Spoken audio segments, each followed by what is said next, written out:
Так, меняем жидкость гидроусилителя.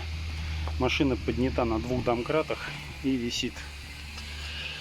Сняли воздушный фильтр, открыли крышку, сняли патрубок. Патрубок сунули в бутылку. Вон она. Все, мотаем рулем, пока жидкость не выйдет. По-хорошему положено заливать в патрубок, крутить, пока не пойдет новое. Но здесь нужно не литр, а 2 литра на такое дело.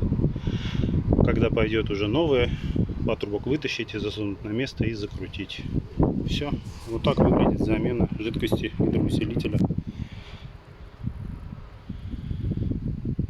на Mercedes Vito.